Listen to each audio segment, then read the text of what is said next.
BlogTalk Radio. BlogTalk Radio.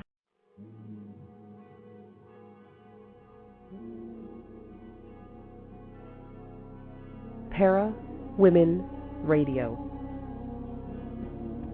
No silly girl talk about makeup or clothes. No, these dark darlings talk about the bizarre, the strange, and the supernatural with other extraordinary women in the paranormal. Join our chat moderated by Shannon Overland. And now, here they are, Amy Williamson and Beverly Van Pelt, the Gothic Gourmet.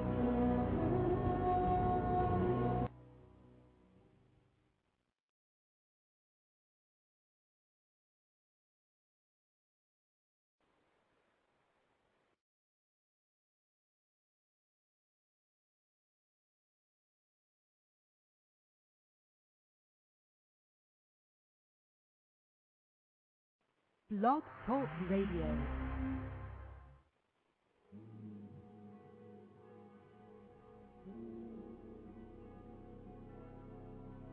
ParaWomen Radio. No silly girl talk about makeup or clothes. No, these dark darlings talk about the bizarre, the strange, and the supernatural with other extraordinary women in the paranormal. Join our chat moderated by Shannon Overland. And now, here they are, Amy Williamson and Beverly Van Pelt, the Gothic Gourmet.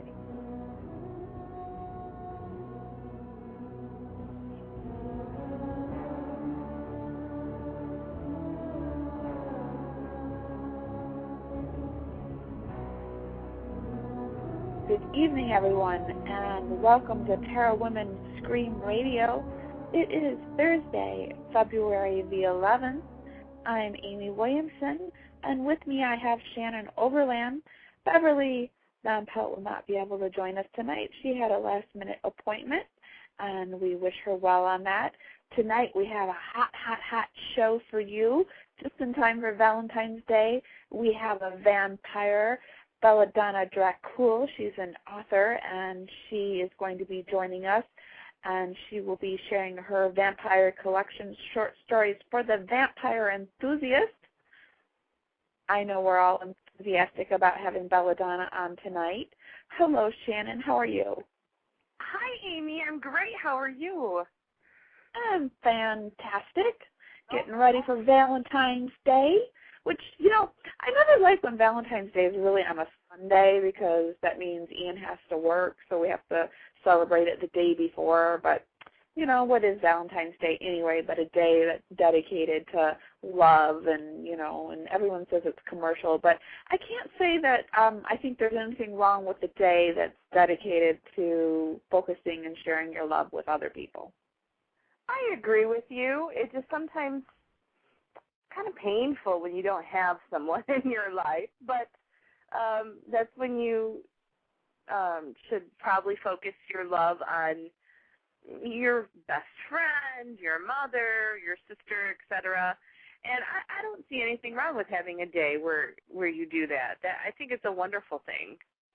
Yeah, and if you use the law of abundance, the law of attraction, instead of focusing on what you don't have, you could use it as a day to put out into the universe what you do want. And then that way you'll be sending out those rockets into the universe, and, you know, the more you focus on what you do want, because you're well aware of what you don't want, but sometimes you're not as aware of what you do want. So when you're aware of what you do want and you focus on that, then that grows and that builds. And it makes it a day where you can dream of love. I think that's a very good outlook, Amy. And I'm going to try. I think I'm going to try and put some of that into practice this week. What do you have plans? Do you know what you're doing yet for the day before Valentine's Day? We talked briefly about going out to dinner. I'm getting my hair cut that day. Nice. And, I've been trying a new shampoo, and it's really working. It's really making my hair look better. No, we're not supposed to be talking about girl talk, but this is winter. This cold and winter air has been really drying my hair out. So I decided I just need to, like, beautify it up and get a nice trim, and then the shampoo will work even better, and I'll have soft, silky, lustrous hair. And when I go out on auditions, they'll say, "Gee, what was that commercial? Gee, your hair looks beautiful," or something like that. I can't think of it. I don't know what you're talking about, but I kind of remember something like that. Oh, gee, your hair smells terrific, or I think it was something like that. I can't remember the name of it. Awesome.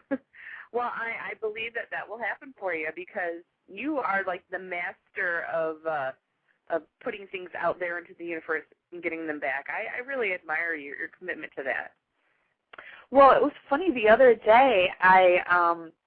I was like hoping and hoping and hoping that I wouldn't, because it was the snow day, and I put out the racket that I just, I wanted to stay home, and that my appointments would cancel, because we got 6 or 7 inches of snow, maybe more. I don't know. I didn't calculate, but I put it out there, and the first 2 canceled, but the last one just didn't cancel, and I thought, drats. And so I got ready, and I dragged myself out into the car, and I was like, wait, I forgot my phone. And so, because I just had a feeling that I just knew that last one was going to cancel. And so I came in, and I got my phone, and I was halfway there. They called, and they canceled. So I wasn't specific enough. I didn't say that I wanted them to cancel before I left the house. Well, at least you got mostly what you wanted. Yeah, I got to be a little more specific about that. And I'm also working on a new health plan, and I'm trying to, get myself back into where I feel healthy and I feel vibrant and I feel good. And, I'm a person where I have to battle a little with the depression, with the lack of light, and I guess I need the melatonin that the sun, the vitamin B, and all that stuff that the sun offers me, because in the winter months I kind of get the blahs, and so I have to, exercise or do something to get myself going, and that's when I really have to practice the positive thoughts. But you have something really cool going on with the theater right now. Yes, I'm actually, for the 2nd year in a row, going to be doing the vagina monologues. Last year when I did it, it ended up being probably the best theatrical journey that I've ever taken in my life. And I've done a lot of theater. And when they told me that they were going to be doing it again and asked me to be involved again, I jumped at the chance, not realizing that they've gone even further this year, and they're creating a nonprofit organization to help raise money for beneficiaries all year round. So I'm really excited about that, excited to be a part of it, and more power to the women. Yeah, I've never actually been to one, but hopefully this year I can make it. There's a lot of things that I want to do this year that I haven't done in the past.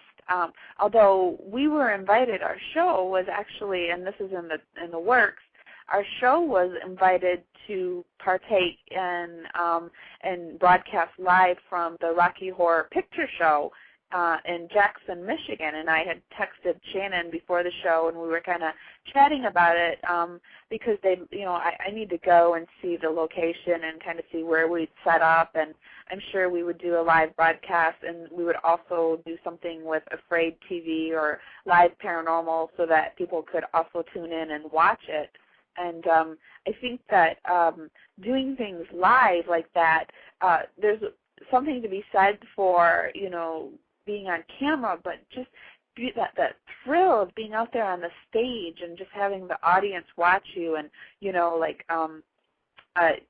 learning to deal with other people's imperfections, and when the other actors mess up, or even when you mess up, just kind of going with the flow, and then later just having a really good laugh about it. That's the best feeling in the world, walking out on stage and just knowing that everyone's watching you. Yes, I agree. And I'm really excited about this because I love Rocky Horror. I just saw it at Halloween, and my friend was playing Frankenfurter. show. That was a lot of fun to see him strutting around stage in his platform heels, and that was really cool. So yeah, I love it. I can't wait to see it. It's going to be amazing. Yeah, and it's going to be really cool because we'll be able to interview the characters. And interesting is I went to college with one of the people who, I guess he's in the show, and his wife is in the show as well. And so through the magic of Facebook, everybody from, I went to Olivet College, has kind of linked up, and we're all, chatting on Facebook, and he's proposed it. And I was like, well, yeah, why not? It seems like something, our show would, out of the norm, and it would be a lot of fun to do.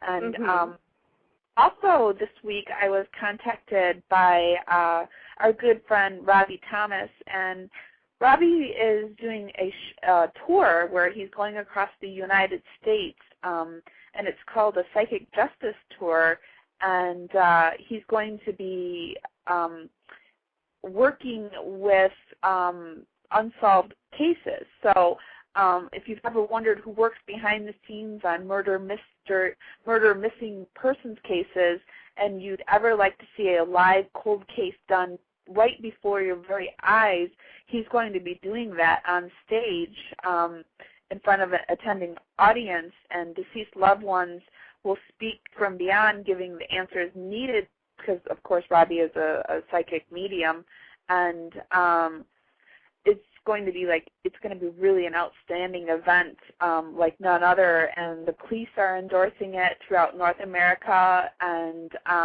he's going to be on stage presenting his psychic abilities and accurately giving correct information to the police and families to help solve the crime. So the police and the families will be up on stage with them, and some of the things that people are saying about the tour is Robbie Thomas can be best described with a few simple words: intense and extremely accurate. Don't miss out. You'll regret it. That's for Phantom Magazine.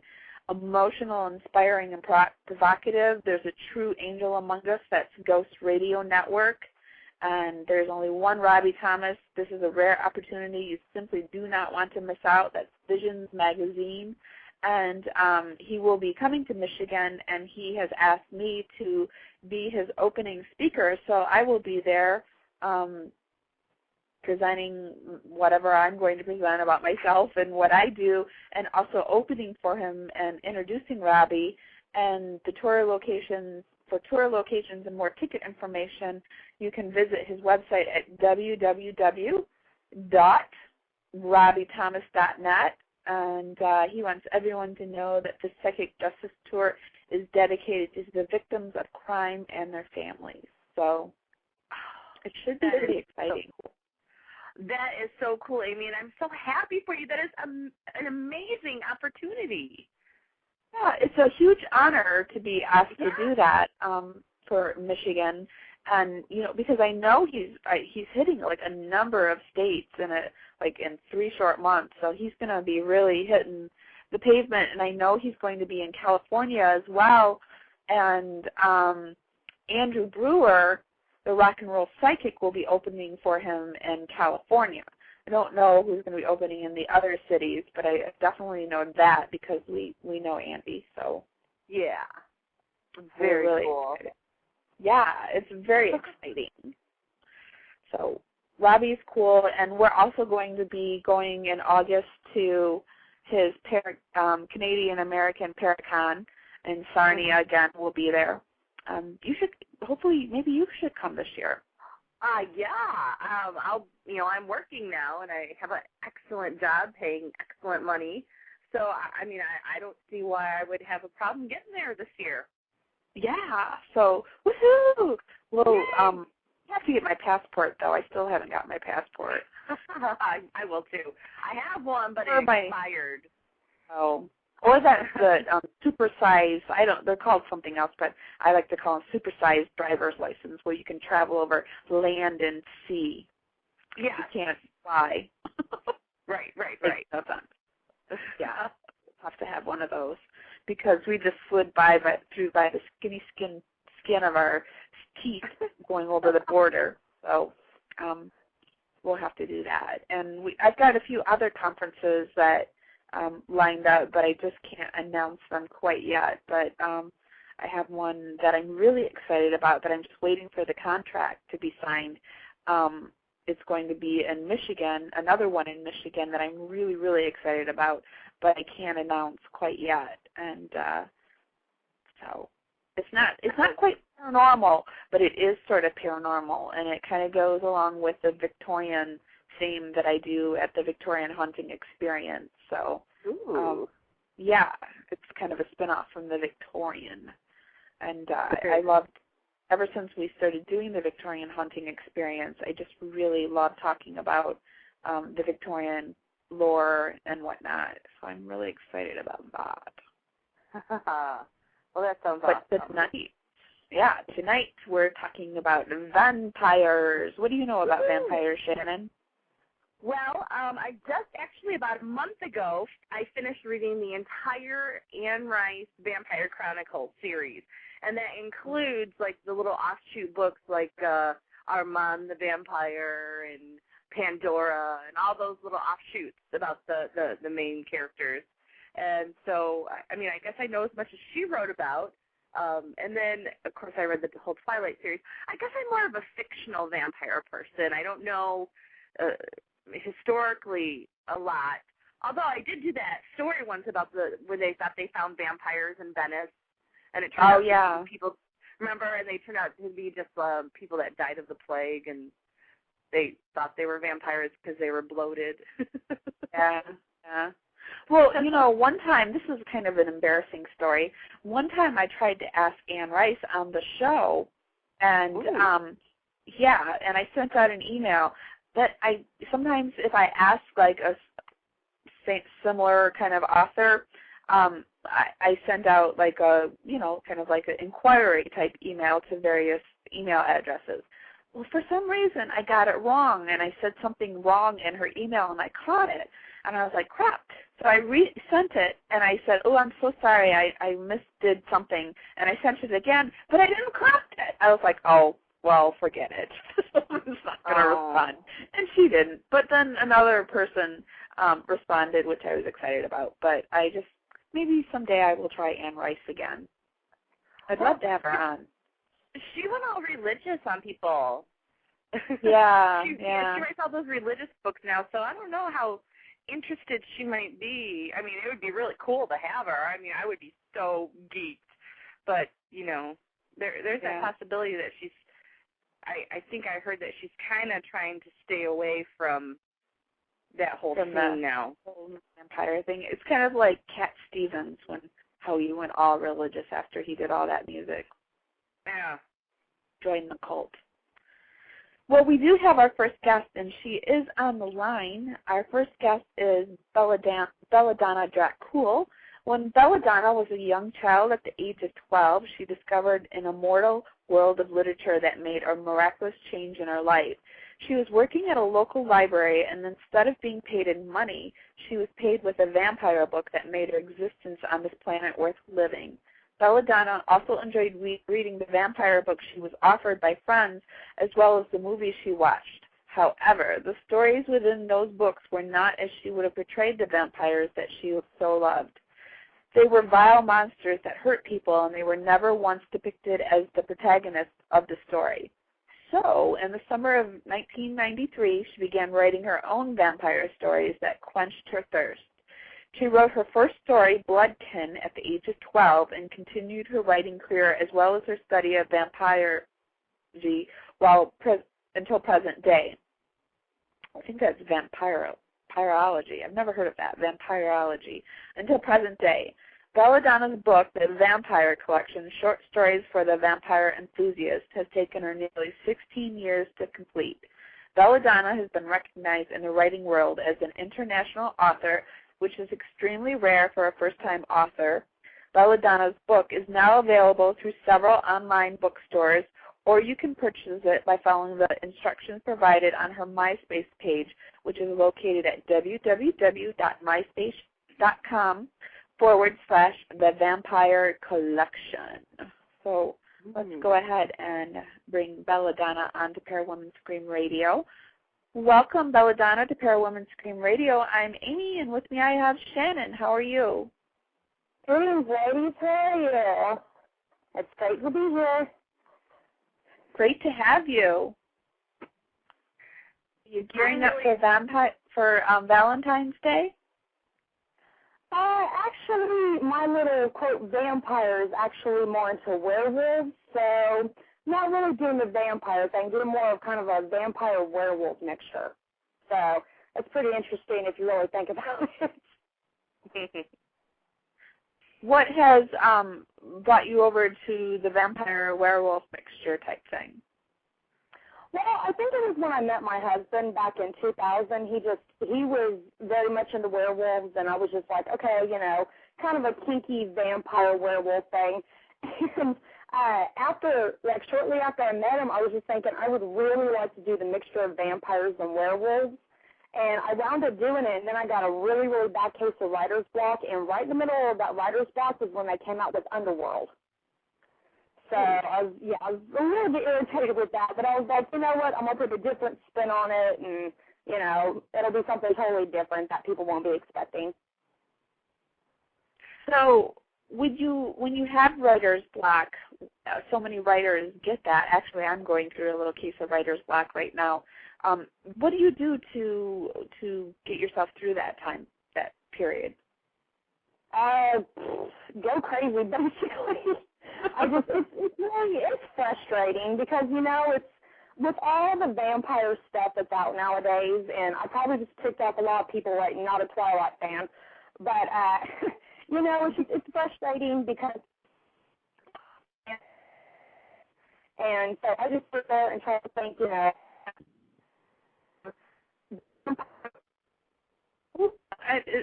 Belladonna, you're cutting out a little bit for me. Is she cutting out for anyone else? Yes, for me too. Okay. Okay. All right, so let's try it again. You were cutting out a little bit.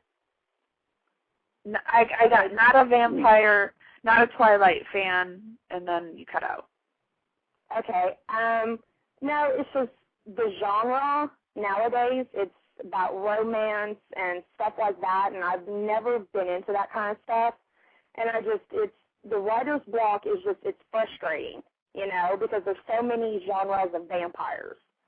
So I just kind of bite the bullet and deal with it and just write whatever comes to mind. Well, I don't think you're alone. I think there's a lot of people that aren't Twilight fans. Yeah, I don't know. I'm sorry, it sounds terrible, but I haven't read the book. I'm not really a romance kind of fan. I mean, I was when I was young. Oops, you're cutting out again on us, Belladonna. I wonder why. I watched the movie, and it took about a pot and a half of coffee for me to get through it. Really? Yeah, my husband and I, we couldn't do it. We were like, this is a terrible movie. Well, I was thinking about that movie, and I haven't seen the movie, and I've made the commitment that, I was going to watch the movie before the sequel came out, but I just didn't do it. And I did the same with Harry Potter, which really shocks me because these scenes, when I was like a kid, this would have been right up my alley. This would have been something I would have ate up and drank up. But for some reason, I have an aversion to them because they seem so, I don't know what the word is for it. It's just contrived, I guess. Contrived. Yeah, I could see that. Yeah. And I felt that way too until my current roommate said, "Here, you need to read this," and she gave me the book, and I'm like, okay. Yeah. and then I read it, and then I was hooked. But up until that point, I thought, it's a bunch of teenagers running around with the vampires, and they're in love, and yuck, yuck, yuck. Yeah. But I think I was more interested in the how they portrayed vampire characteristics and the different things that she says that they can do and they can't do. Yeah. Where do you stand on that? I mean, do your vampires have superhuman powers? Well, they definitely don't sparkle, if that's what you're asking. Can they read minds? Yeah, they can, but it's, it's more of a, it's not the whole kind of, I know what you're thinking kind of thing. It's more of a, I will make you think what I'm thinking kind of situation. They're the old school kind of vampires, blood, decapitation, the really gory stuff. And then when people find out I'm a female that wrote it, they kind of freak out a little bit. They're like, where's the love? I'm like, vampires are monsters. They're not loving, and they're definitely not vegetarians, and they don't sparkle, which is extremely frustrating to hear. And that's true, because vampires really, in the realm of, I guess, reality, they are put into the cryptozoological category, which are monsters. Exactly. Yeah. It's just, even as a kid, it's just, when all the other monsters or whatever, would kind of freak me out, those were the only ones, for some reason, I felt like I could relate to them, It's just everything I read about them related to everything in my life, and I'm like, it's the only thing that makes sense to me. And I just... Now, if you were to pick a movie, what movie would be more like your vampire characters? Okay, can I say my favorite movie? Because that would probably be the closest, and that would be The Lost Boys. Oh, God, I know. I think it's every woman's fantasy. I don't care what anybody says, but, you got to sit there and think they're hot as hell. I was 7 years old, and I'm thinking, oh, God, they're yummy. Even at such a young age, and I think that's one of the reasons I was so interested in them. I'm like, I love them. They're awesome. They're so sexy. And you have that nowadays. Yeah, I know. I got to be good.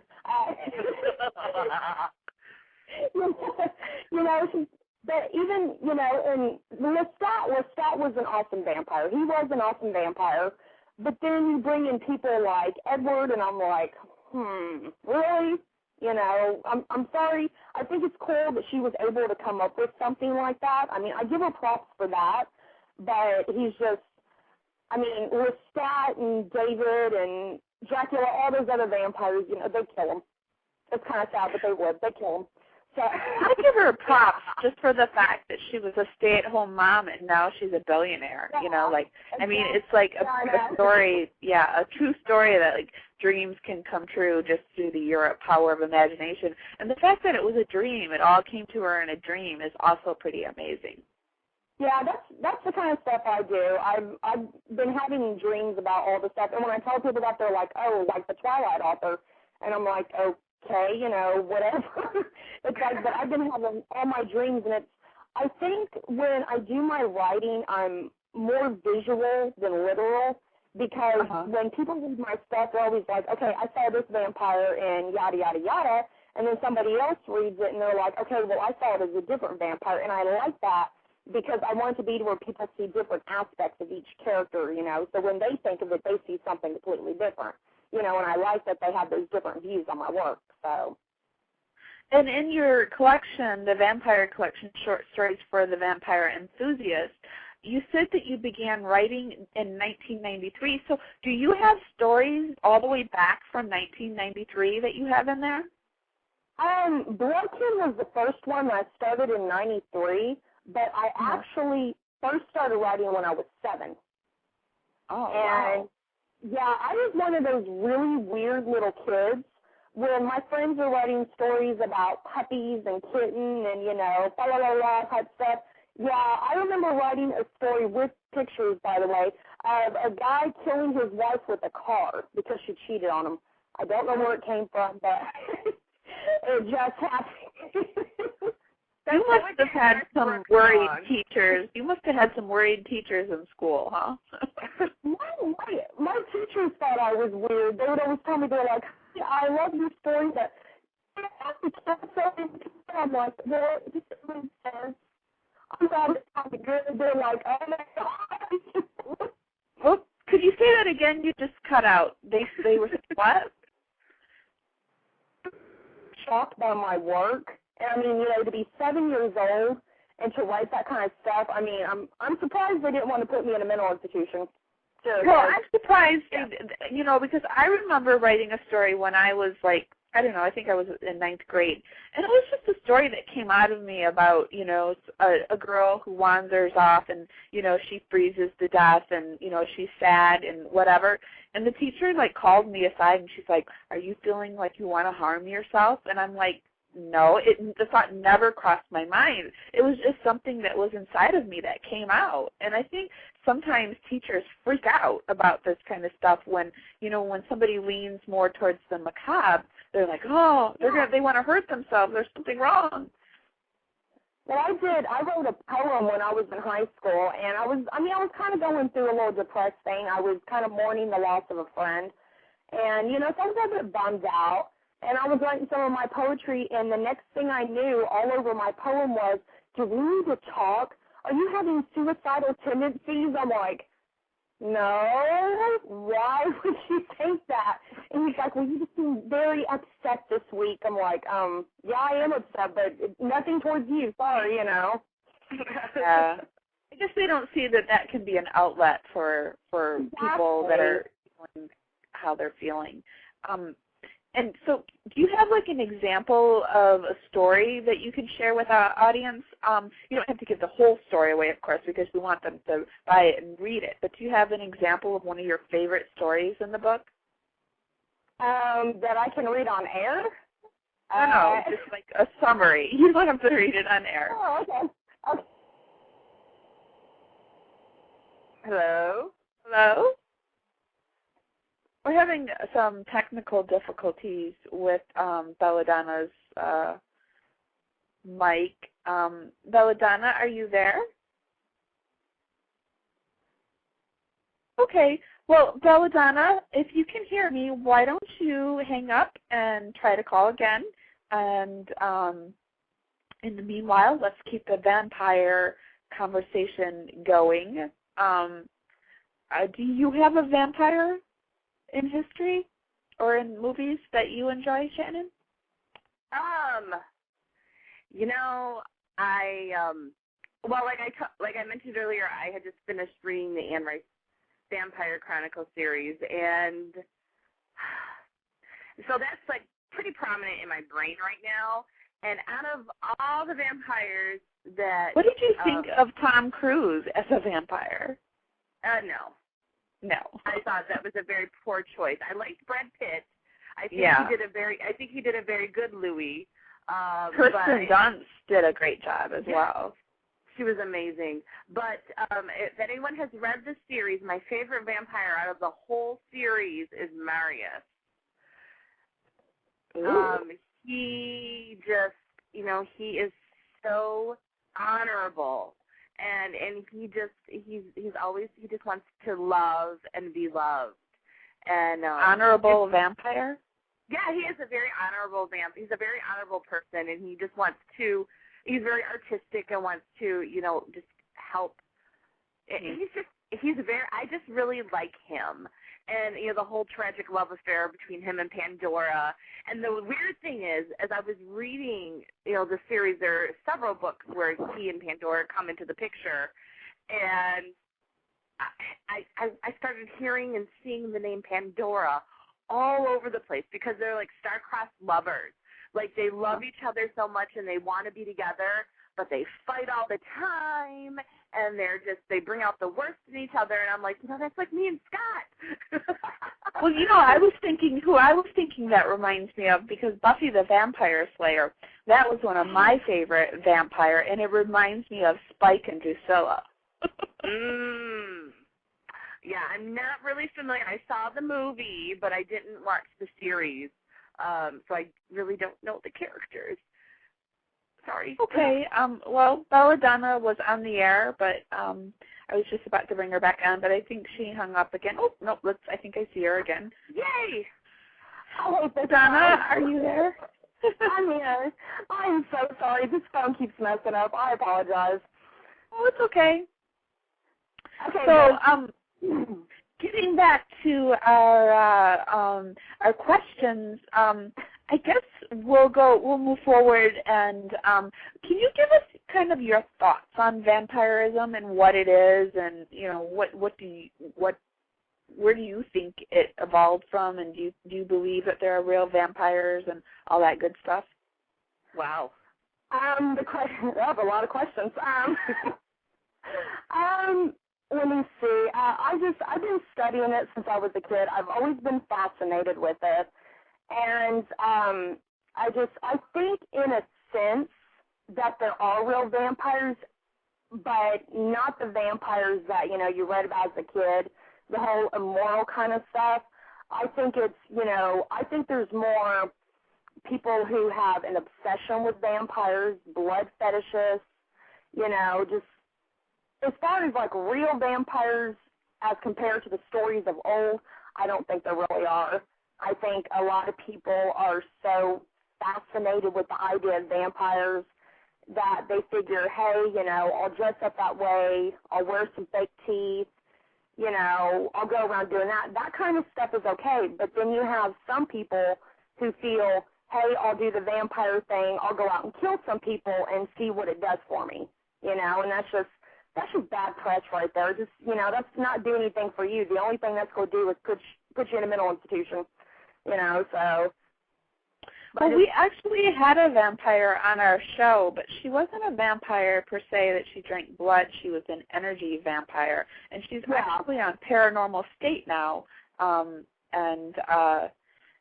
She talked about how there's a consensual energy vampire where some people have too much energy, and then there's some people who don't have enough, and so they come together and they feed off her name is Michelle Ballinger, but on Paranormal State they're using her name Ballinger or something. I don't know, but it's something different. But that's who it is, and she was on our show, and she spoke about how she is a psychic vampire who she was just born for whatever reason without not enough energy, so she feeds off of other people's energy, but she never does it without consent, and she has books on it, and so I think there is the psychic vampirism, because I have been zapped by a vampire, a psychic vampire, where I was like, whoa, what just happened there? And you feel like drained. Yeah. Well, you also have the empath vampires who feed off of emotions, and I kind of feel like I think that's a lot of people, because there's a lot of people who they feed off of emotions, and I wouldn't necessarily call that an empath. I guess I would just call that a very emotional person, but some people feel like that's the only way they can survive is by feeding off of others' emotions. So, Well, and then there are the people that actually do drink blood, and they get tested, and they do it in a consensual way, and they just feel like that's the energy, the life force is in the blood, and they need the blood and all that. I do think that Hollywood did actually, the vampires that are in our movies and our TV shows that we see now, Count Dracula, they did, coin the vampire and what we now see as a vampire. I mean, there was the Countess, what is it, Countess, help me, Valerie, the Countess Valerie, who bathed in the blood. But I don't necessarily see her as a vampire, but she's always mentioned in vampire documentaries because she bathed in the blood. Well, people have done studies on her, over time, and a lot of people are like, okay, she's a vampire. If you really read back, and I will be working on a story in my second book called The Bathory Male, which is going to be a descendant of Elizabeth Bathory. And a lot of people are like, well, how can you put that in your book? She wasn't a feeder. It's like true, but she felt in a sense that, blood was the whole essence of life and everything. And she thought that, if I bathe in it, it'll make me look younger. And that was the thing. It didn't do anything for her. She felt this kind of power, but I think it was more of she felt power from knowing, that she was going around, killing innocent people and bathing in their blood. And I mean, really she wasn't doing anything. She was, pretty much, a murderer, but, she's known for that kind of stuff, and she's pretty interesting. I guess you could say she's someone to, kind of look up as kind of a vampire role model in a sense. So, I mean, you can put it that way. I always thought like, why wasn't her skin, like, stained from all that blood? It just seems like, you know, like, like the vampires. It just, you know, the real brutal, gory vampires, their mouths are always stained with the blood. Yeah. It seems like skin would be stained. Well, you would think it would do something to her skin. I mean, you know, and that, you know, it's, if you sit in a bathtub long enough in water, you get waterlogged. What would blood do to you? Yeah. I mean, did you get waterlogged from that, or, you know, what would happen on that extent? So. Well, blood stinks, too. I worked at a hospital, and when I'd have to go into the ER to bring the patients out, it reeks, I'm telling you. No, it really does. It's pretty nasty after a while, you know, and that and it congeals. I mean, how long was she sitting in the tub before the blood started congealing? You know, yeah. I mean, the smell alone would have to be gross, you know, so. Yeah. It's pretty disgusting. So like you are, job, you know. Moving along, are you going on a book signing tour? Do you go and sign books, or what happens with that? Well, at this point, I'm getting some stuff signed on. I just did a convention over the weekend, Underground Horror Fest, and I made a lot of connections with, you know, some movie directors and stuff like that. So we're kind of in talking. Well, right now we're just talking because we're getting stuff ready and everything, and we're talking about making some possible movies from some of the stories in my book. Yeah. Have you heard of Lucky McKee, the director of May? Lucky McKee? No, I haven't. Well, he made a movie called May. I don't know if people have heard of that or not, but it's... Oh, yes, I've heard the movie May. Yeah, I heard that movie. I met him at the convention, and at first he was like, you know, hey, whatever kind of attitude. But by the end of the night, I'm like, I love you, Lucky. And he's like, I love you, Belladonna. And I'm like, are you thinking about making one of my stories into a movie? And he goes, you know, the more I've been around you, he goes, the more interested I am. He was like, I really could see doing, you know, one of your stories into a movie, because I told him, I was like, I'm a huge fan of May, and, you know, it would be like a real big honor. And so he's thinking about doing that. And then there was an independent filmmaker who's into horror who was thinking about that's local. And my book was just recently sent to Stephen King. So that's, you know, I'm not trying to drop names, it sounds like. The creator of The Crow, James O'Barr, has a copy of my book, so, you know, that's pretty cool because I'm a huge fan of that. So, you know, it's just a lot of horror people are interested, and they all say the same thing, you know, it's something very original, something dark, not Twilight related, which a lot of people are really excited about. And, you know, it's just kind of keeping busy with that, and I have other stuff coming up in the next couple of months, and plus I'm trying to work on my book, and it's very hectic. It's a hectic schedule. In your new book, are you going to be incorporating any werewolves? Definitely. If anybody read Howl at the Blood Moon, I'm not trying to do any spoilers or anything, but one of the characters, I'm not going to say who, is going to have his own kind of sort of spin-off. It's going to be more of a darker kind of character because he was a very savage character. And, you know, so there's going to be a lot of blood. And in the second book, I plan on doing more controversial stuff, more gore, you know, more adult kind of content because, you know, I started when I was 12 until I think I was like 24, 25. So, you know, there was a little bit of youth in there. And the second one's going to be, you know, more complex, more, you know, adult kind of horror type stuff. I'm excited about it, so. That sounds awesome. It really does. So the Stephen King has your book. Who sent the book to Stephen King? What? My publisher sent it. I was ordering some books recently, and they were like, we've gotten a list from Stephen King of all these authors, and you were on the list of one of the people that he wants a copy of, one of their books, and I was like, okay. You know, how is that possible? I know, I'm thinking, oh, my God, he's like the king of horror. So, you know, it's something, you know, you might, you know, it's a big name drop kind of thing. If you're going to drop a name, that's the one you want to drop. No doubt. He has my book, so, yeah.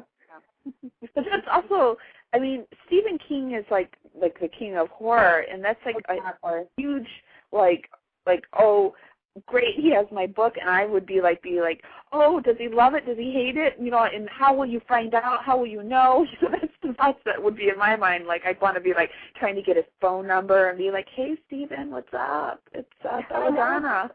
It's like, come to my house. Come hang out with me, please. I'd love to visit Bangor, Maine. I'll be in your neck of the woods. So where do you live exactly? Well, you know, I must say though, if he knocked on my door, I would probably pass out. Oh yeah. The opportunity to meet him would never happen because as soon as he knocked on my door, I would have a connection fit and pass out, and no one my husband would not be here, so no one would be able to resuscitate me. And I wouldn't be surprised if he did, because I saw one of my friends on Facebook. She lives out in the middle, really, you know, like not out in the middle of nowhere, but I think she lives like maybe in like around like New Jersey, Philly, wherever. And she's like, you know, I'm going to Walmart to meet Stephen King. And I thought she was joking, you know, like, who goes to Walmart to meet Stephen King?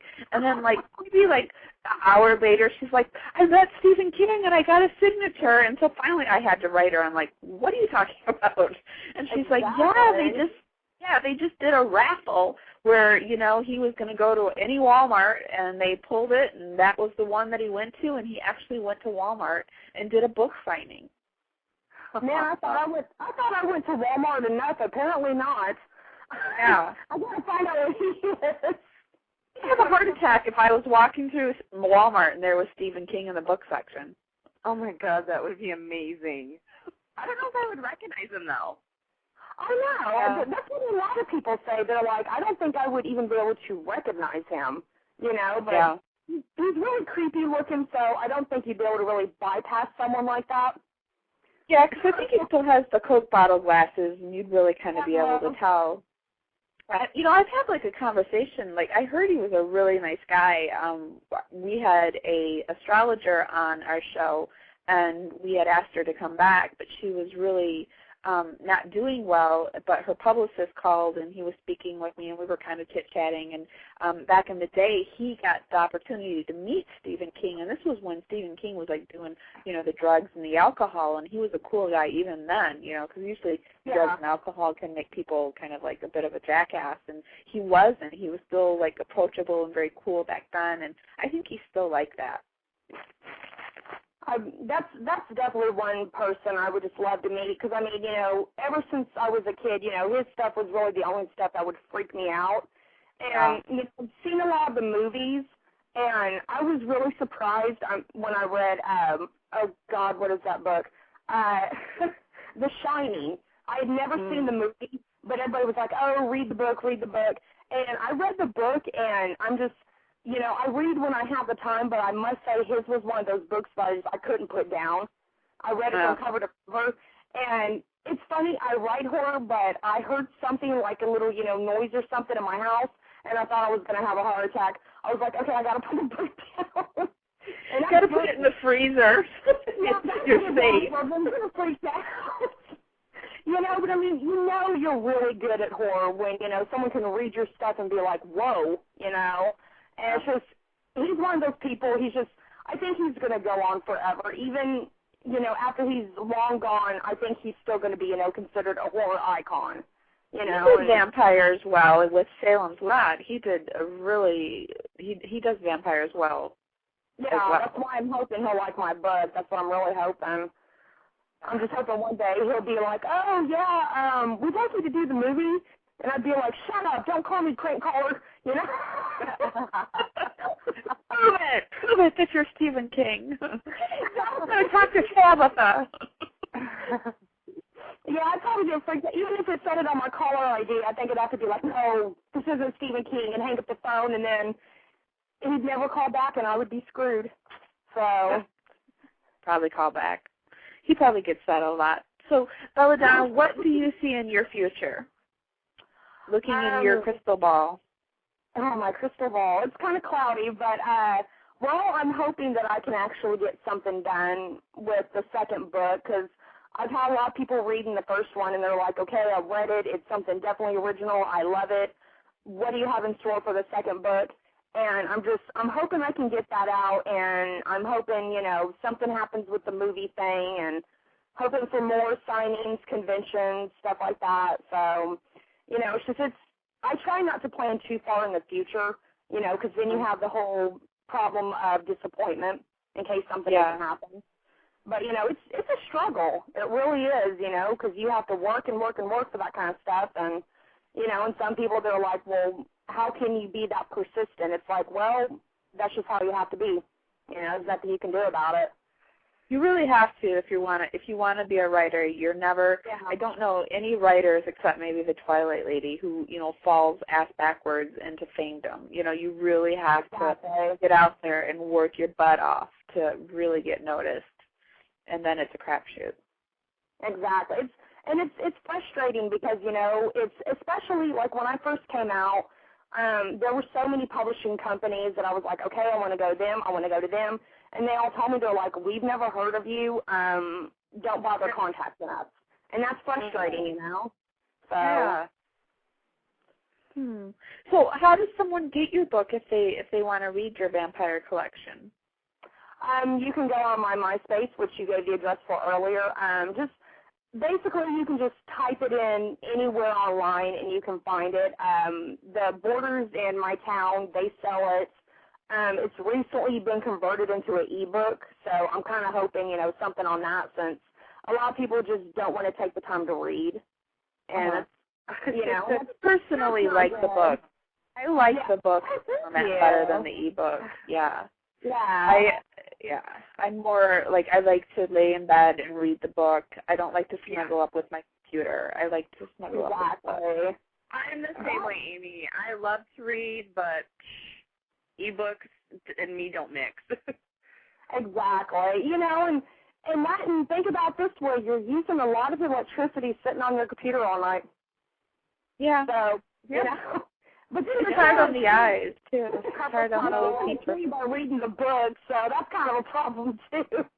So you're kind of screwed either way. But, you know, it's just, like I was talking to someone recently, you know, people just, they don't want to read nowadays. They're like, I'd rather go to the movies, you know, wow, it was based off of a book. There's a shocker. But, you know, it's just, it's going back to the old school kind of stuff, you know. And, I mean, I'd rather read than sit there and watch the movie unless it's something really, really boring.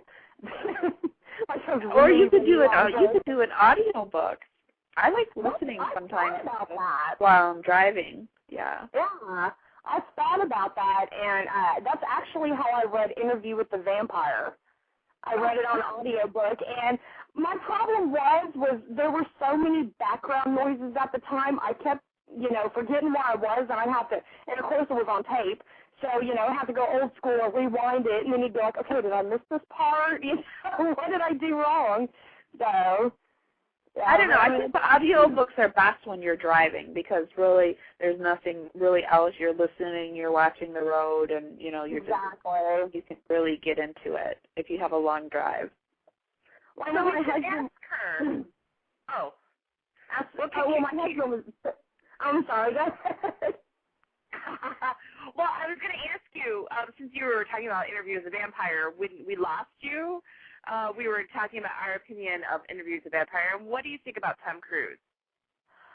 As far as sex appeal, I got to go with Stuart Townsend. But as far as the whole, you know, mean kind of vampire, I got to go with Tom Cruise. You know, he had more of the viciousness, and I think that's why people fell in love with Lestat in the first place. But, you know, Stuart Townsend gave it the whole sex appeal kind of thing, so. True. And Anne Rice did pick Tom Cruise for the movie, so, you know, that's saying right there, you know, I approve. So, yeah, but Tom Cruise was big at the time. I mean, like, would she pick him now? Really? Would she pick him now? I don't know. I don't think so. I don't think she would. I really don't, because, I mean, he's getting, it sounds terrible, he's getting up there in age, and, you know, and I think she would have a I don't think it's the age thing. I think it's all the quirky and weird stuff that he's been doing lately, and I don't think he would. She would. You know, people are concerned about that. They're like, okay, he used to be a cool guy. Now he's a little bit on the crazy side. So I think she might have a little bit of problem with that, you know. Huh. I wonder who she'd pick now. I don't know. Too bad she doesn't want to talk about vampires. No, Belladonna. I read something about that, and I heard what it was after her husband died in the whole Hurricane Katrina thing, you know, her daughter had already died, and she was so devastated by everything, she felt that religion was the only way to cope. And she said, I don't want to do vampires anymore, so. I mean, you got to respect somebody for, you know, their beliefs and how they feel, and, you know, she put something out there that, you know, a lot of people cherish and they read and they like, and so, you know, to each their own. Exactly. Now, you were about to say something about your husband when I was trying to ask about Interview with a Vampire. I know, you were talking about the audiobooks, and I'm doing another convention in July. I think it's still a work in process because I just did one this past weekend. And he was saying, you know, he was talking about the whole audiobook thing, and he goes, you know, you could either do an e-book, an audiobook. He goes, just burn it to a CD, you know, because they haven't done the production on it yet. He was like, you know, because a lot of people just want to put it on their computer, read it, whatever, instead of the book. That, you know, they sell e-books and audiobooks and all that stuff like way cheaper than books. But, you know, me personally, I'd rather have the book than the whole e-book because I think it's just because I get distracted really, really easily, and I couldn't pay attention to that kind of stuff. But the fans can definitely check out my MySpace. I have a lot of pictures from the events I've done, and not to sound bad, but yeah, my husband's definitely a piece of eye candy. So That's a pass. Yeah, definitely. That's one reason I have him work with me is I get a lot of, you know, people come up and they're like, ooh, he's cute. And I'm like, yeah, he's in the book. They're like, oh, really? So, yeah, that tends to sell their books. Well, the MySpace page that Belladonna is talking about is www.myspace.com/The Vampire Collection. And she does have quite a few pictures up there. She has a full page on how to order her book, where you can find it. It has a lot of backstory about Belladonna Drakoul, a lot of cool stuff. Belladonna, thank you so much for joining us on ParaWoman Scream Radio. You've been a real delight. Your book is fantastic as well. Thank you. That's a huge compliment. Thank you so much. And feel free to contact me again. Okay, well, you'll have to join us when you release your next book with the vampires and the werewolves, because I really dig the werewolves. I'm a werewolf girl, actually. I'm more of a werewolf girl than I am a vampire girl. I think I might have to start doing that more, you know, so, yeah. People love the werewolves. So there have been sightings of werewolves in Michigan. Oh, really?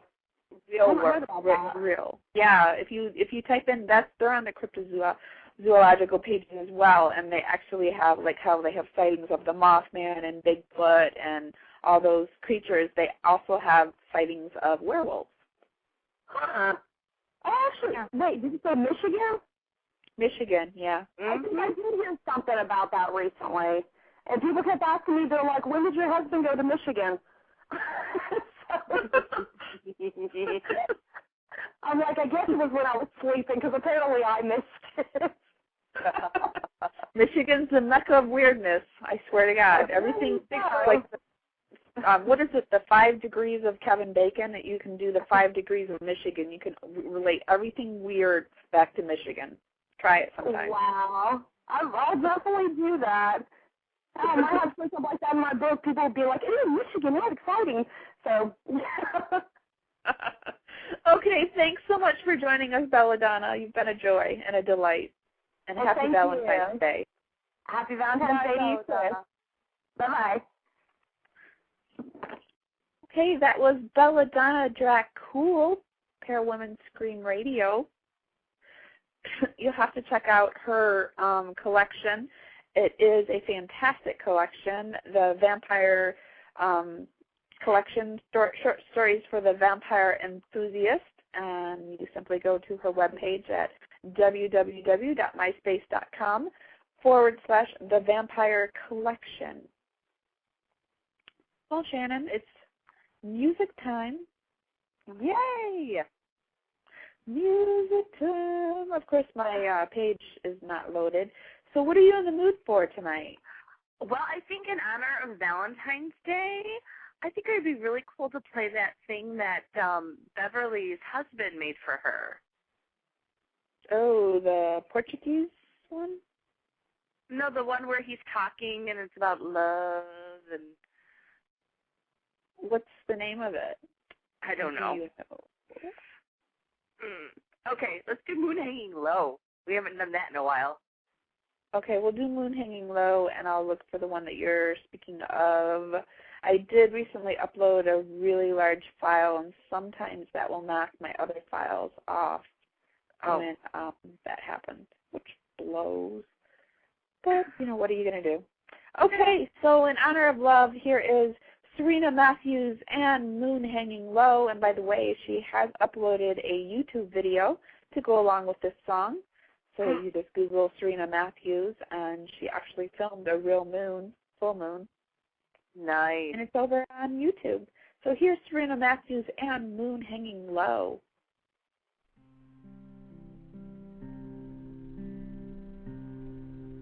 I don't think the rain can wash this away. This wound is too deep to heal now. But don't worry about me, I'll paint on my smile. This world is too shallow to drown me.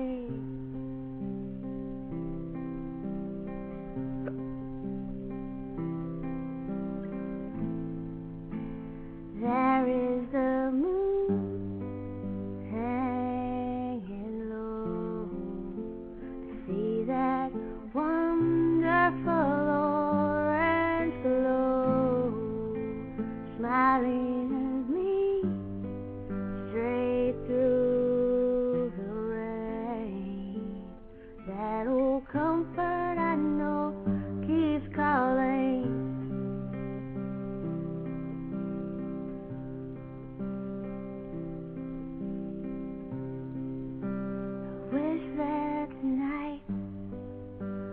Swallow this day, and the clouds wouldn't steal the moon from me. But the rain starts to fall, and the moon fades away. This wound is too deep to heal now.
Seeming alive, yet breathing in, not breathing out. A pale and languid thing am I, whose name is unfit to be writ on these gilded lily pages, in poetries of perfect pulchritude, scratched in secret by a scribe of strange requited love. He who bends beneath your grace like a sparrow below the gale. I am ever unworthy of your love. Shall I not sing it to the masses, be they known to me or otherwise? My desire is attainted with the perfection of the years. It is noble in its golden stillness. It is wrought through with the ritual toss of skin and sense, the visceral crush of slavish lust, devotion, and the radiance of flesh. It is love divine poured invisibly through me. I sing it and breathe my last into verse. Now they know it too. In my cadaverous sight, I glimpse the unquestionable, a flash of benighted beauty which the ferryman's coin cannot revoke from my vision. A pair of jeweled eyes, dark in their way, like twin stars fixed to the pool of the sun. She sees in me my fate, to love once and best of all, to be loved by the one that gazes upon me through all the long years of my life. I am happiest there, a blessing that seems to one unused to blessings of love. I am happy there, as ever, for all days, till the unwinding of the clock and the undoing of the world and ever after. My beautiful beloved, your servant.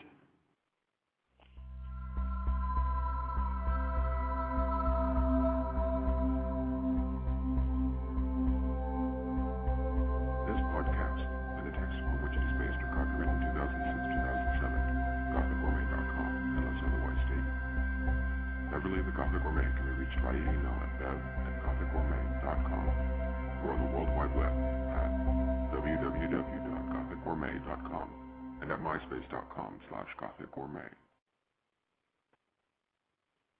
Greetings, friends. I'm Victoria Tim, Miss Horrorfest, and I love Para Women Scream Radio.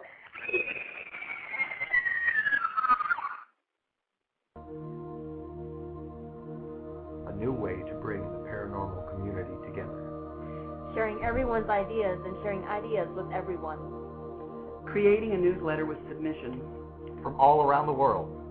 Members of all paranormal fields. Just like you and me. Whether you're into ghosts and hauntings, or an observer of UFO phenomena, The White Crow is for you. The first paranormal newsletter. For everyone. Written by everyone. If you have something to share, or just want to see what's going on, come join us in this combined effort. The White Crow. The paranormal newsletter.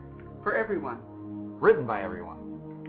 Visit us on MySpace at www.myspace.com/The White Crow for everyone.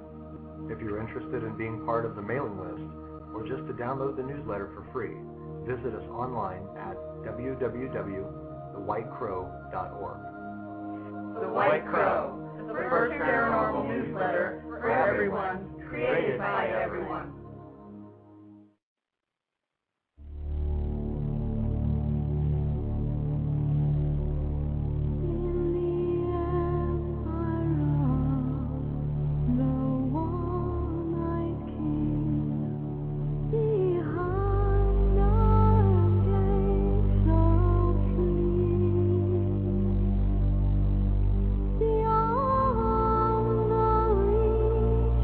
All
that was the New York Room and I Will Wear Your Ring. I did find Shannon's requested song. It was Portuguese for Devotion. And before that, we heard a little Serena Matthews. I did want to mention that the White Crow just released their 4th edition. So you want to go ahead and check that out on their MySpace page. You've got it tuned in to ParaWoman Scream Radio with Amy Williamson and Shannon Overland. Hello. Hello. We're coming up on the ParaWorld News. Yes. Really excited about some of my news this week. I'm feeling like I'm getting back in the old groove.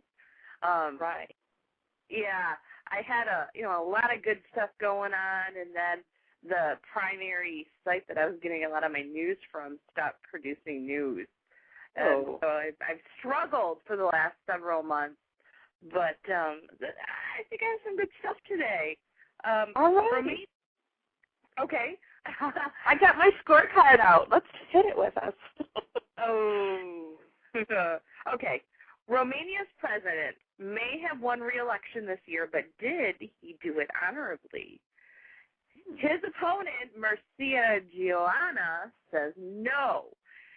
Mircea was the top contender for the Romanian presidency, but experienced a very narrow loss, which he at first blamed on massive fraud, but now, however, he alleges that he was targeted by waves of negative energy during a key debate just before the runoff that was won by President Băsescu.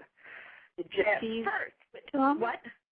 Did the gypsies do it? Oh, that's what it sounds like to me. At first, the Romanians mocked him, saying he was just being a poor loser, and the president just dismissed all the allegations. But recent photos have emerged showing this well-known parapsychologist named Aleodor Manolea, who was physically close to the president during his campaign. Manolea's specialties include deep mind control, clairvoyance, and hypnotic trance, according to the Romanian Association of Transpersonal Psychology. And these photos show him walking behind the president, directly behind him, as he was on his way to the debate. Ooh. So, yeah. So this parapsychologist's alleged role in the elections evokes age-old Balkan rituals where the evil eye, witch doctors, and other mysterious forces were used to launch mystic energy attacks on opponents and to sap hapless victims of their vital strength. Now, neither party would comment on the issue, but Romania, home of Dracula, has long been home to superstition as well. So I have a feeling that this story has not ended. Well, I think that there's some validity to that. I really do. I think that if there's a group consciousness that, people are trying to zap you, of course you're going to try to protect yourself and maybe not give it any credence, but it's hard when you think somebody's out to get you to not think about it and not to let that in your whole energy. So, yeah. So even if it wasn't necessarily true, if he believed that it was happening, that could have screwed things up for him, as well. Yeah. Yeah. I don't know. I'd cry foul, too. Foul! Yep. I love a good gypsy story. I like the gypsies. Yeah, I do, too. They're beautiful people. Although I did had a little incident when I was 15. I was working under the table for a produce market that was near my home, and I remember one day a bunch of people came in, and my boss came up to me and he was very upset, and he's like, "You watch these people, they're gypsies, and they're going to steal, they're going to rob us blind and blah, blah, blah, and you watch them, keep an eye on them," and they I don't know. I don't know. but they did have a way of just swirling around and, you know, creating chaos. So it's possible that there was some thieving going on, but it just kind of, I felt at first, I'm like, are you kidding me? Gypsies, really? Yeah, but do you think that maybe like him saying that to you kind of planted that thought? I mean, they could have had an energy about them that, you know, kind of mixed you up, but, you know, that some people's energy is like that, and they do it on purpose because they know they can mix up your energy. And then with him saying that on top of it all, it kind of swirled you, and it worked. Yeah, it's very possible. But that was just, you know, it was just odd for me. You know, I was 15, and, you know, you read about gypsies and stories, but, like, I was living in Detroit, and a group of gypsies came into my store. Hello.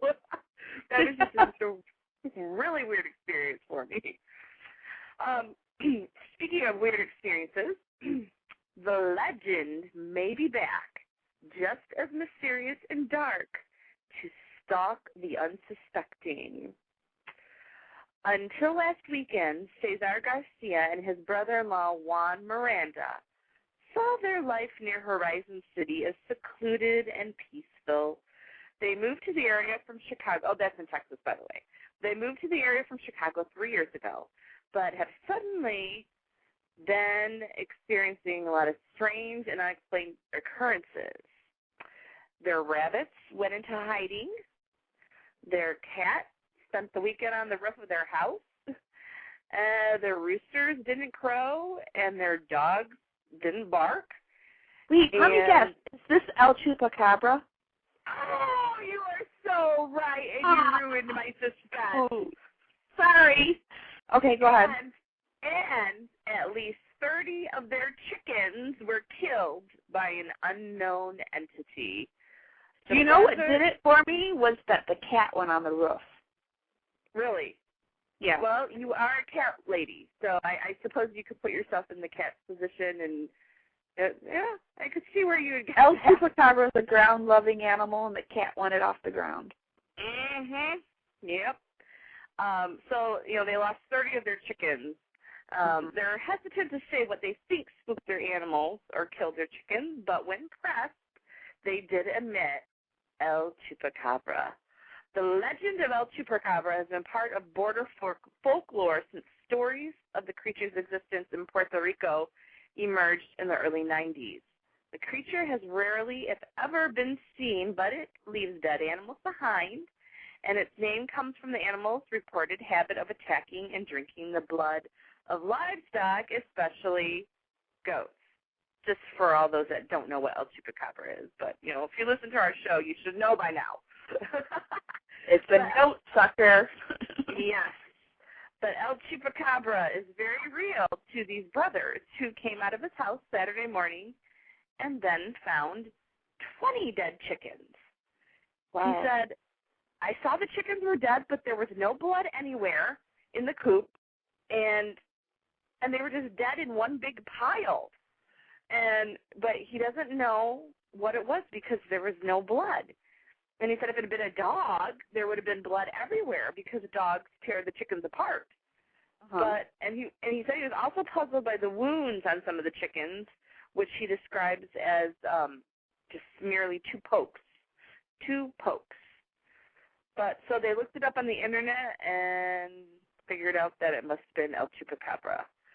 Now, the next day, they found 10 more dead chickens. So that's all 30. That's all 30 of them. And those were in a different coop. But he said he couldn't figure out why his dogs didn't bark either night because it was almost as if nobody heard anything, nobody saw anything. But he said that they did see foot tracks, and the tracks that they found look like ones that they found on the internet. So they followed them around until they just vanished. But he said he's very grateful because up until 3 weeks ago, he had a herd of goats, which he sold. So he was very grateful that this happened after he sold the goats. Yeah. Yeah. You know, I I think Beverly and I had this conversation. I don't think you were, maybe it was even last week we had this conversation, but I believe that of all the cryptozoological animals, it's going to be the El Chupacabra that becomes a valid animal that comes off the crypto list, and because I really think that they're getting closer. You know, they have specimens of it. You know, Phyllis, I can't think of Phyllis, but her name was Phyllis, and she was on the show, and she had been on Monster Quest, and she's in Texas, I believe. Beverly thought it was that flying creature, one of the ones that, the lizard one. It's not the Mothman, but it's another, and I don't think it's the Jersey Devil, but it's some other creature. She thinks it's going to be like a pterodactyl-ish, you know, like from the Stone Age, Stone Period type of creature, but I really think it's going to be the El Chupacabra. Yeah, I agree. I think that's the closest out of any of them that is well, you know what I mean. I'm agreeing with you. It's not such a bizarre crypto animal anyway. I mean, it probably lives in the ground. It probably feeds off of blood. You know, it's not really that spooky, to be honest. No. I mean, it eats animals, right? Little animals. Yeah, exactly. All right, I'm glad the kitty was safe on the roof, though. Oh yeah, you know I am too. That poor little thing. Aw, poor kitty. All right, my last story. The Knicks, the New York Knicks, were afraid. They were very afraid, and it had nothing to do with playing the Oklahoma City Thunder. For 2 days, several players had trouble sleeping because they were convinced that their downtown hotel is haunted. I definitely believe it, Jared Jeffries says. That place is haunted. It's scary. Eddie Curry claims he slept for only 2 hours Sunday night because he couldn't stop thinking about ghosts roaming the hotel. For years, guests staying at the Skirvin Hilton have reported ghost sightings and strange noises. Legend has it that sometime in the 1930s, a woman jumped to her death while holding her baby in her hands. They said it happened on the 10th floor, and I'm the only one staying on the 10th floor, Curry said. That's why I spent most of my time in Nate Robinson's room. I definitely believe there are ghosts in that hotel. Now, assistant coach Herb Williams teased Jeffries and Curry for believing that the Skirvin is haunted, but Curry wasn't laughing. There are just too many stories, Curry said. Something is definitely going on here. Yep. Big tough. a hotel. Yeah. Imagine that. Scaring athletes, professional athletes. Don't they know who they are? I mean, sure. Yeah. I love that professional athletes are kind of getting spooked by ghosts. Yeah. That's kind of funny. Yeah, it seems like a lot of the stadiums would be haunted because, you know, ghosts come back and they haunt what they love. And it just seems like a lot of those stadiums would be haunted because if a ball player, you know, whether it be basketball, baseball, football, whatever, if that was their heyday, and usually that is their glory days, you know, they always talk back when, you know, that they were at their peak. It seems like they would, when they die, if that was what they loved, they would go back to that stadium. Yeah, I agree with you. Because it happens with a lot of theaters, we found out, that, you know, people come back and haunt theaters, so why wouldn't people come back and haunt stadiums?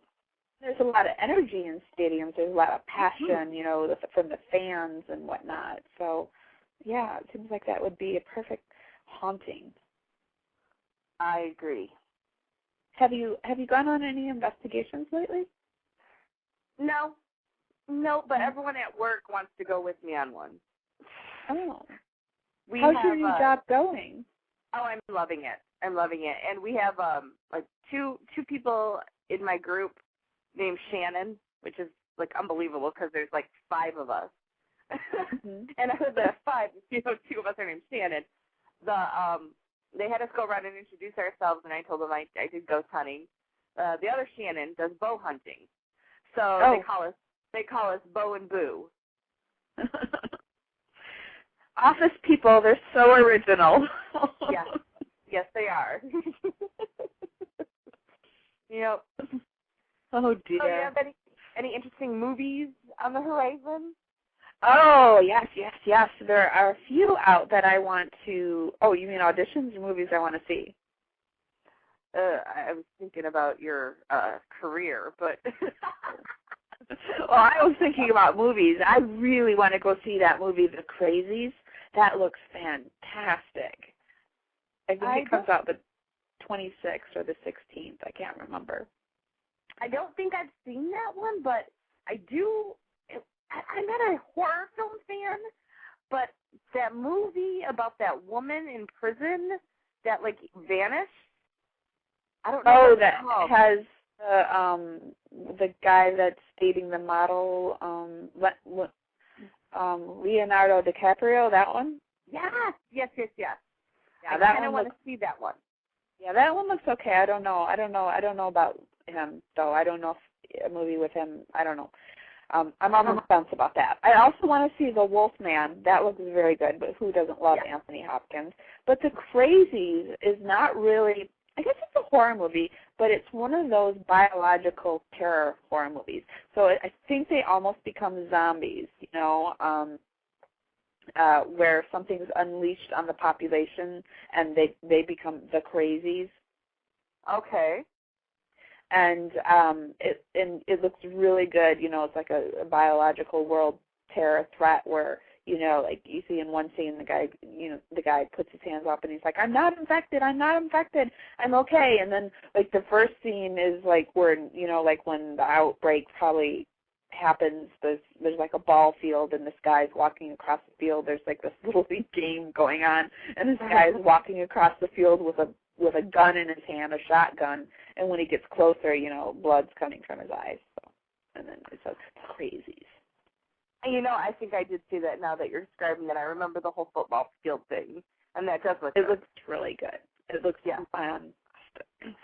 It looks like there's a lot of good scary movies coming out. I have been requested to do a few auditions, but with the snow, it's always hard for me to go on auditions in the wintertime because I never know what the snow is going to be like. I hate committing because I don't like to look like a flake. So I'm always weary around the wintertime to go anywhere because everything's in Detroit, and, it takes me a while to get there. So, no, I don't really have anything going on right now. I have a lot of plans for conventions that I'm planning on. I was trying to work on my script, but I have writer's block, so I'm kind of like in a circle right now. I'm trying to just like figure out me, like I'm trying to take care of like my health and my wellness and that kind of thing. And I think that if I work on that, then the other stuff will follow. Good. That's awesome. Yeah. Well, next week we have another author on. She's my good friend Wednesday Lee Friday. She is releasing her next novel.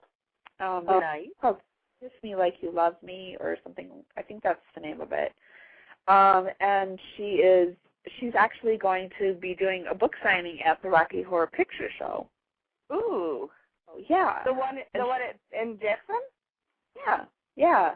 So that'll be exciting. So it'll be kind of like a multi, book signing, Rocky Horror. A lot of, we'll be there. So it'll be kind of exciting, I think. That does sound like a lot of fun. And I don't know if you caught me saying it in the chat room, but that was the very first place I saw Rocky Horror. I lost my Rocky Cherry there. Oh, I saw my very first one. It was in the Detroit area. So, and I've only seen it once. So, it'll be exciting to go and see. And it wasn't acted out. It was just the movie, and people were throwing rice and toast and stuff. We are coming up on the last 30 seconds. So, Shannon, thank you so much for filling in.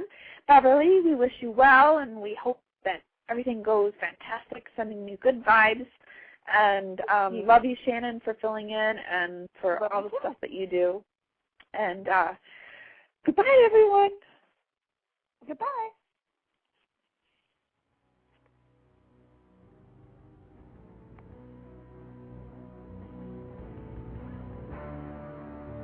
You've been listening to Para Women Radio. So for Amy Williamson, Shannon Overland, and Beverly Van Pelt, Join us next week as we talk to more extraordinary women in the paranormal.